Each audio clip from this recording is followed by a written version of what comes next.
အဲ့ဒီ Cartesian graph xy plane မှာဘို့ဘာတွေသိထားပေးရမလဲဆိုအဓိကသိထားပေးရမှာ quadrant အကြောင်းသိထားပေးရမယ် quadrant ဆိုတာဒီဘို့ကအစိတ်အပိုင်းကိုပြောချင်တာအဲ့တော့ဘာ quadrant လဲဆိုတော့ 4 quadrant သိထားမယ်အဲ့ဒါကြောင့်ဆက်သွားကြည့်မယ် xy plane Cartesian graph မှာထပ်ပြီးတော့တစ်ဆင့်ထပ်သွားကြည့်မယ်ဘာအကြောင်းလဲဆိုရင် 4 quadrant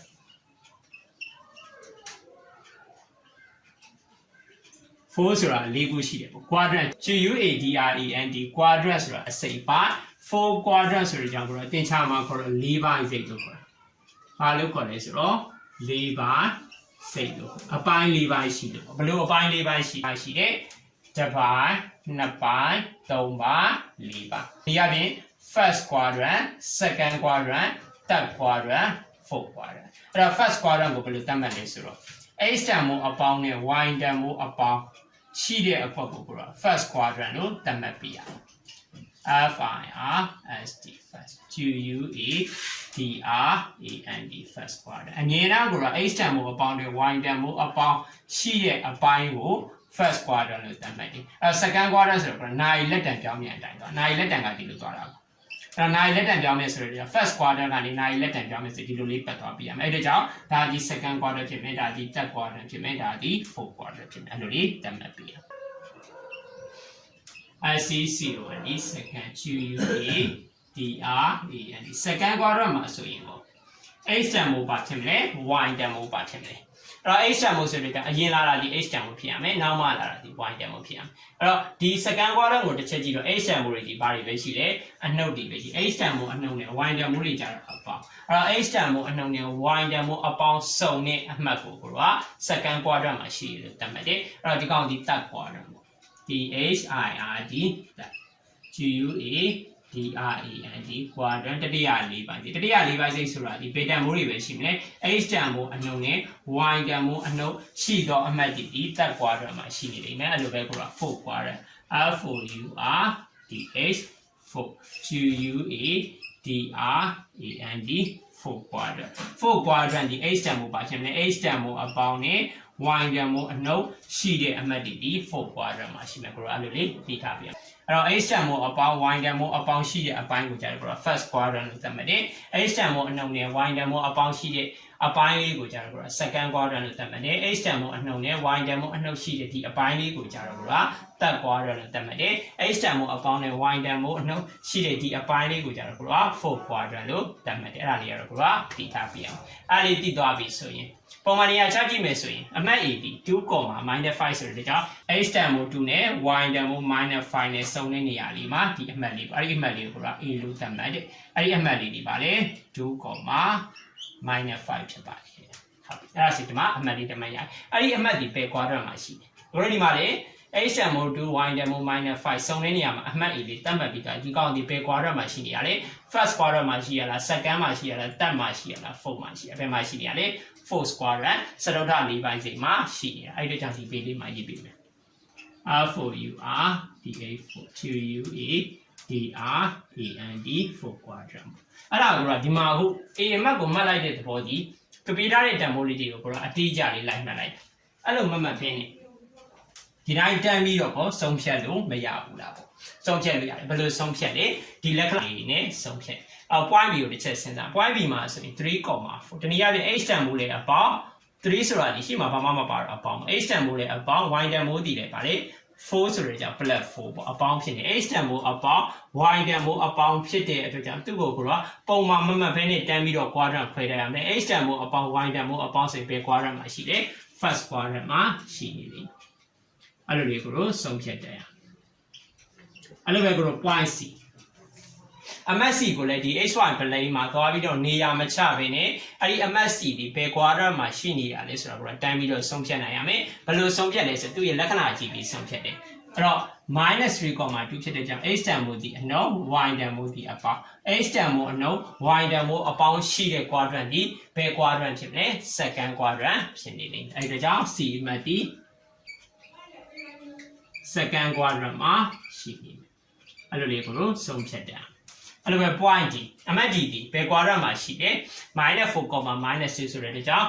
x တန်ဖိုးလေအနှုတ် y တန်ဖိုးလေအနှုတ် minus comma minus ပေါ့အဲ့တော့ဘယ် quadrant မှာရှိမှာလဲ x တန်ဖိုးလေအနှုတ် y တန်ဖိုးလေအနှုတ်ဆိုတဲ့အတွက်ကြောင့် point db တက် quadrant မှာရှိနေလိမ့်မယ်အဲ့လိုလေးဆုံးဖြတ်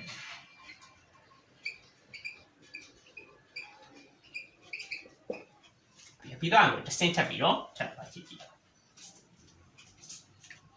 ဆက်ပြီးတော့ line segment နဲ့ပတ်သက်ပြီးတော့ဆက်သွားကြည့်အောင်အဲ့တော့ line segment ဆိုတာဒီမြန်မာလိုခေါ်လို့ခေါ်လဲဆိုတော့မြင်းပြက်လို့ခေါ်တယ်ဘယ်လိုခေါ်လဲဆိုတော့မြင်းပြက်ဆိုတာဒီပါကိုပြောရလဲဆိုတော့စမတ်ဆုံးမတ်ရှိတော့မြင်းဖြောင်းတဲ့ကြောင်းကို line segment မြင်းပြက်လို့ခေါ်တယ်အခုဒီမှာလဲကို line segment AB လို့ပြောရတဲ့ကြောင်းမြင်းပြက်တဲ့ကြောင်းရှိမယ်မြင်းဖြောင်းတဲ့ကြောင်းရှိမယ်ပေါ့အဲ့ဒီမြင်းဖြောင်းဒီစမတ်ဒီ A ဖြစ်ပြီးဆုံးမတ်ဒီ B ဖြစ်နေလေအဲ့လိုဆိုလို့ကျင်တာအဲ့တော့ line segment AB ရဲ့အဲ့တော့ line segment AB ဆွဲဖို့အတွက် A အမှတ်က coordinate တန်ဖိုးတွေပေးထားတယ် B အမှတ်က coordinate တန်ဖိုးတွေပေးထားတယ်ဒီနေရာပြ position of point A ရဲ့ဒီနေရာကို xy plane မှာနေရာချဖို့အတွက်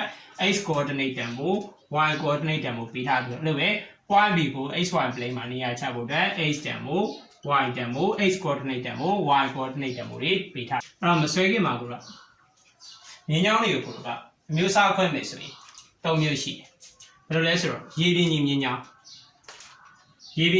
ရှိမယ်တနည်းအားဖြင့် x ဝင်ရုံနဲ့ x axis နဲ့အပြိုင်ဖြစ်နေတဲ့မြင်းချောင်းရှိမယ်ဒီတော့ကတော့ down line မြင်းချောင်း y ဝင်ရုံနဲ့အပြိုင်ဖြစ်နေတဲ့ down line မြင်းချောင်း vertical line ဆိုတာရှိတယ်နောက်တစ်ခါရေပြင်ကြီးမြင်းချောင်းလည်းမဟုတ်ဘူး down line မြင်းချောင်းလည်းမဟုတ်ဘဲနဲ့စောင်းနေတဲ့မြင်းချောင်း incline line ဆိုတာလေးရှိတယ် incline ဆိုတာဘာဖြစ်နေလဲဆိုတော့စောင်းနေတဲ့မြင်းချောင်းအဲ့တော့မြင်းချောင်းအမျိုးအစားဘယ်နှမျိုးရှိလဲဆိုရင်၃မျိုးရှိတယ်ရေပြင်ကြီးမြင်းချောင်းရှိမယ် down line မြင်းချောင်းရှိမယ်ဒီလိုစောင်းနေတဲ့မြင်းချောင်း incline line ဆိုပြီးတော့မြင်းချောင်းအမျိုးအစားဘယ်နှခုရှိမလဲဆိုရင်၃ခုရှိမယ်အဲ့လိုလေးပြီးထားပြရအဲ့တော့ကရေပြင်ကြီးမြင်းချောင်းကိုအင်္ဂလိပ်လိုပြောခေါ်လဲဆိုတော့ horizontal line လို့ခေါ်တယ် HORIZONDAL horizontal line လို့ခေါ်တယ်down line မြင်းချောင်းတနည်းအားဖြင့် y ဝင်ရုံနဲ့အတိုင်ဖြစ်နေတဲ့မြင်းချောင်းကြောင့် vertical line လို့ခေါ်တယ် VERTICAL vertical line လို့ခေါ်တယ် down line မြင်းချောင်းလို့ခေါ်တယ်အဲ့လိုပဲကိုကရေပြင်ကြီးလည်းမဟုတ်ဘူး down line လည်းမဟုတ်ဘဲနဲ့စောင်းနေတဲ့မြင်းချောင်းကိုကြာတော့ incline line လို့ခေါ်တယ် INCLINE incline ဆိုတော့စောင်းနေတော့ LINE line ဆိုတာမြင်းချောင်း incline line လို့သတ်မှတ်တယ်အဲ့ဒီအမျိုးအစားတွေကိုတို့ဒီမှာဆိုရင်တော့ line segment ABCDEF ကိုဒီ xy plane မှာအမှတ်မှတ်ပြီးတော့ဆွဲလိုက်မယ်ဆိုရင်တော့တန်းပြီးတော့ထင်သာမြင်သာရှိမယ် horizontal line လား vertical line လားဒါမှမဟုတ် incline line စောင်းနေတဲ့မြင်းချောင်း horizontal line ဆိုတာဒီနေရာပြ x ဝင်ရုံနဲ့အပြိုင်ဖြစ်နေတဲ့မြင်းချောင်းဒီ horizontal line ဖြစ်မယ် y ဝင်ရုံနဲ့အပြိုင်ဖြစ်နေတဲ့မြင်းချောင်းဒီ vertical line ဖြစ်မယ် incline line ဆိုတာဒီ x ဝင်ရုံကော y ဝင်ရုံကောအပြိုင်မဖြစ်ဘဲနဲ့စောင်းနေတဲ့မြင်းချောင်းတွေဆိုရင်ဒါကို incline line လို့သတ်မှတ်တယ်ဒီမှာလည်းအဲ့ဒီတိုင်းပဲ ABCDEF ကိုသူပေးထားတဲ့အမှတ်လေးတိုင်းကိုပုံမှန်နေရာချလိုက်ရင်မြင်းချောင်းလေးတွေထွက်လာမယ်အဲ့ဒီမြင်းချောင်းလေးတွေကိုကြည့်ရုံနဲ့ကိုပုံမှန်ကြည့်ရုံနဲ့ horizontal line လား vertical line လား incline line လားဆိုပြီးဆုံးဖြတ်လို့ရမယ်ပေါ့ဒါမဲ့ကို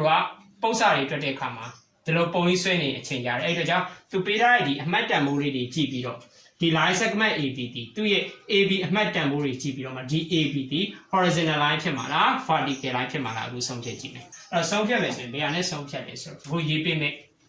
အချက်လေးတွေနဲ့ကြည့်ပြီးတော့ဆုံးဖြတ်ပေးရတယ်ဘာလဲဆိုတော့h တန်ဖိုးတူရင်အဲ့ဒါပြန်မှာ h တန်ဖိုးတူရင် vertical line နောက်လိုက်မြင်အောင်ဖြစ်တယ် h တန်ဖိုးတူရင်ဆိုတာတနည်းအားဖြင့် x coordinate တန်ဖိုးတူမယ်ဆိုရင် x coordinate တန်ဖိုးတွေတူမယ်ဆိုရင် vertical line ဖြစ်မယ် y တန်ဖိုးတူမယ် y တန်ဖိုးတူမယ်တနည်းအားဖြင့် y coordinate တန်ဖိုးy coordinate တန်ဖိုးတွေတူမယ်ဆိုရင်အဲ့ဒါဒီ horizontal line ဖြစ်တယ်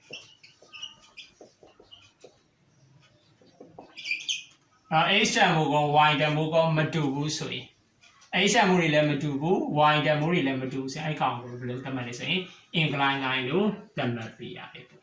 ဟုတ်ပြီဒီနှစ်ခုမှတ်ထားပေးမယ်ဘာလဲဆိုတော့ h တန်ဖိုးတူရင်နေရာပဲ x coordinate တန်ဖိုးတွေတူရင် vertical line ဖြစ်မယ် y တန်ဖိုး y coordinate တန်ဖိုးတွေတူရင် horizontal line ဖြစ်မယ်အဲ့လိုပဲ h တန်ဖိုးလည်းမတူဘူး y တန်ဖိုးလည်းမတူဘူးဆိုရင်အဲ့ဒီ line ကြီးပါလဲစောင်းနေတဲ့မြင်ကြောင်း incline line ဖြစ်မယ်ဟုတ်ပြီအဲ့ဒါဆိုရင်ဒီပုံမှာဒီပေးထားတဲ့ပု္ပ္ပစာလေးတွေမှာ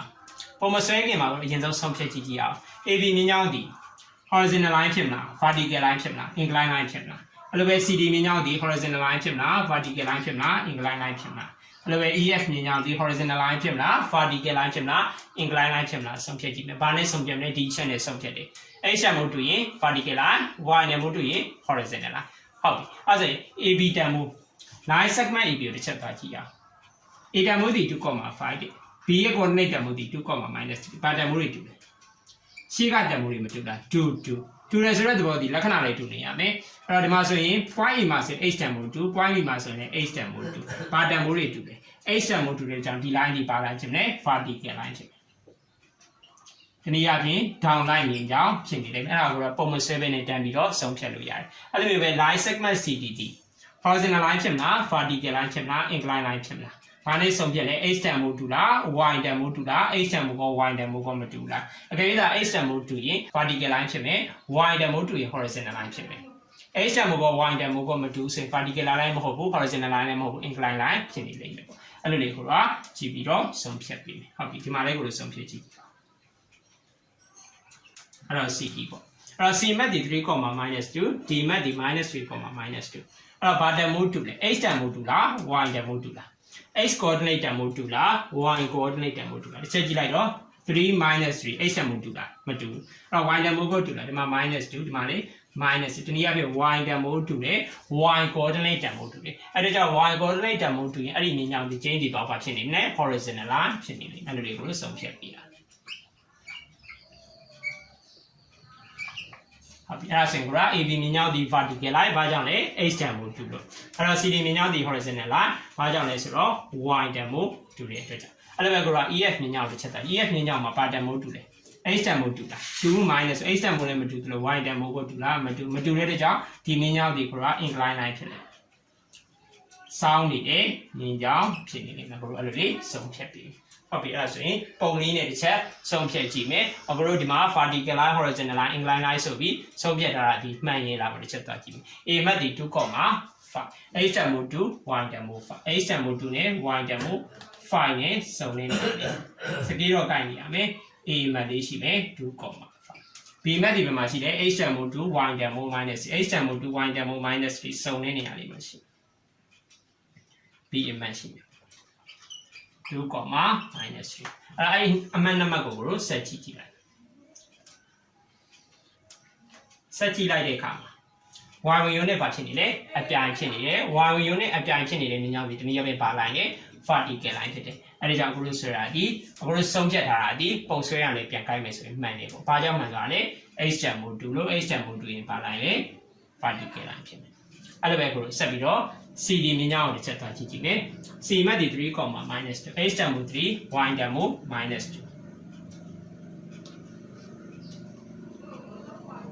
3, -2 အဲ့လိုပဲဒီ mat ဒီ -3, -3 ဆိုဒီနားမှာဖြစ်မှာပေါ့-3နဲ့-2နဲ့စုံနေနေရလေးမှာရှိတယ်ဒါဒီပါလေဆိုရင်ဒီ mat ဒီ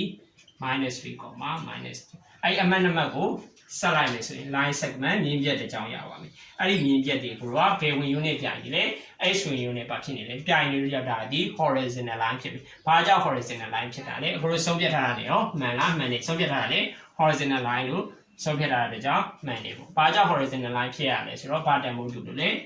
y တန်မို့တူနေတဲ့အတွက်ကြောင့်အဲ့ဒါကြောင့် y တန်မို့တူရင် horizontal line h တန်မို့တူရင် vertical lineဟုတ်ပြီအဲ့လိုပဲကို line segment EF ကိုတစ်ချက်ကြည့်တော့ကိုဆုံးဖြတ်ထားတာ incline line လို့ဆုံးဖြတ်ထားတယ်ဟုတ်လားမဟုတ်လားကိုပုံမှန်တစ်ချက်စစ်ကြည့်ကြည့်အောင် E mat ဒီ 2, 3 E mat ဒီ 2, 3 F mat ဒီ -1, -1, 2 h တန်မို့-1နဲ့ y တန်မို့2နဲ့စုံနေနေရမှာအဲ့တော့အဲ့ဒီအမှန်နံပါတ်ကိုဆက်ကြည့်ကြည့်လိုက် EF ကိုဆက်ကြည့်လိုက်တော့ EF ဒီဘာဖြစ်နေလဲစောင်းနေတနည်းအားဖြင့် incline line ဖြစ်နေတယ်အဲ့ဒါကြောင့်ကိုသတ်မှတ်ထားတာဒီမှန်နဲ့ h တန်မို့လည်းမတူသလို y တန်မို့လည်းမတူတဲ့အတွက်ကြောင့် အဲ့ဒီကပြန်ချုပ်မယ်ဆိုရင်ကိုက line segment တစ်ခုကိုအမှတ်တွေပေးရုံနဲ့ကိုက horizontal line လား vertical line လားဆုံးဖြတ်လို့ရတယ်ဘယ်လိုဆုံးဖြတ်လဲဆိုရင် x တန်ဖိုးတူလားသို့မဟုတ် y တန်ဖိုးတူလားကြည့်ပြီးဆုံးဖြတ်တယ် x တန်ဖိုးတူရင် vertical line ဖြစ်မယ် y တန်ဖိုးတူရင် horizontal line ဖြစ်မယ် x တန်ဖိုးက y တန်ဖိုးကမတူဆိုရင် incline line ဖြစ်နေတယ်အဲ့လိုလေးသိထား